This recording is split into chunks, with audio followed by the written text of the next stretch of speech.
नमस्कार दुनिया हालचाल को स्वागत करुछि मु संजय। आसंतु नजर पकाइबा वर्तमान मुख्य खबर उपरे।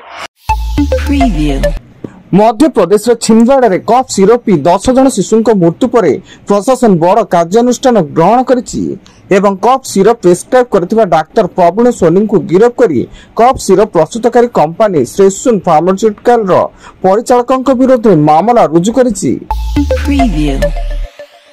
केन्दुझर घटगाँ गुंडीचा घाटी जलप्रपात बुड़ी जड़े युवक निखोज युवक बड़ सियामाड़ियाड़ गाँव सत्यप्रकाश महांत होता बेले अग्निशम बाहिनी घटनास्थल पहुंची खोजाखोजी आरंभ करिछि।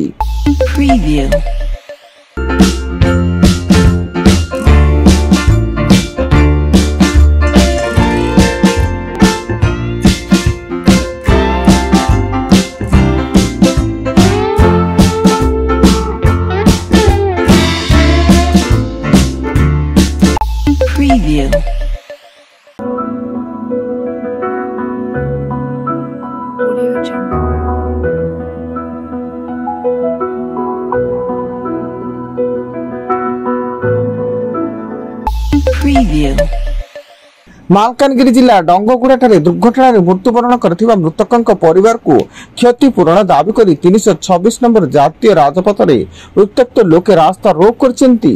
फल जयपुर मालकानगिरी मध्य यातायात बंद होईछि। अमेरिका रे भारतीय छात्र चंद्रशेखर पोलो को गुली करी हत्या। चंद्रशेखर हैदराबाद एलबी नगर बासिंदा होता बेले से 2023 रे उच्च शिक्षा पे अमेरिका जाइतिले एवं नॉर्थ टेक्सास विश्वविद्यालय रे मास्टर डिग्री शेष करथिले। सुंदरगढ़ जिला हेमगिरी थाना झोपुरंगा गाँव में पोखरी बुड़ी दुई भाई मृत्यु। दुई भाई देवाशीष माकर एवं चित्त माकर पोखरी को गाधोइबाक जाई बुड़ी जाइतिले एवं पुलिस घटनास्थल में तदंत जारी रखिछि। आसंता नवेम्बर 5 रु 12 तारिख पर्यंत ऐतिहासिक कटक बालीजात्रा अनुष्ठित हेबो। एही बृहत वाणिज्यिक मेलार प्रस्तुति संपर्क में समीक्षा करिसेंति उन्नयन कमिशनर तथा अतिरिक्त मुख्य शासन सचिव अनुगर्ग एवं चलित वर्ष बालीजात्रा रे 70 लाख लोकंक समागम हेबार आकलन करा दैछि।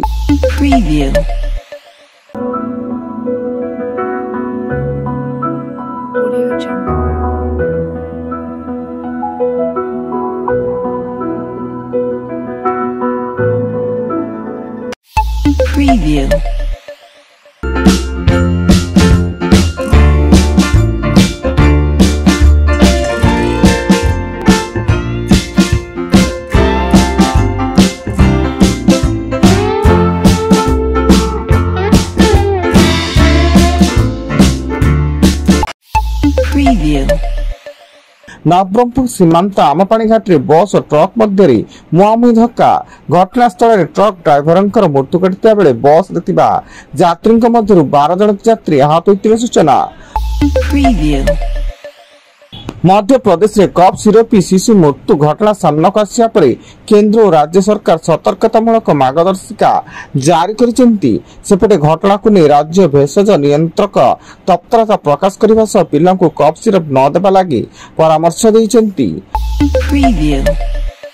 कटक जिला खुंटली थाना अंतर्गत डालुआ और खंडुआली गाँ निकटस्थ जंगल रे अबकारी और जंगल विभाग मिलित चढ़ऊ बेले 2205 लिटर देशी मद जबत 18,305 लिटर पोच नष्ट।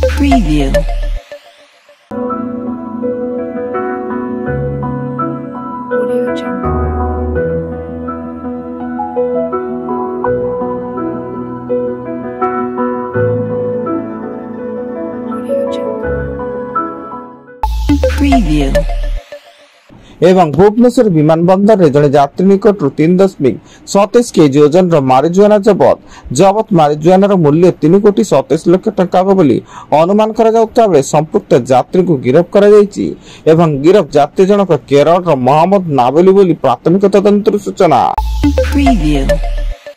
वर्तमान एतिकी अधिक न्यूज अपडेट्स पाई विजिट करंतु आम वेबसाइट www.duniahalchal.in। धन्यवाद।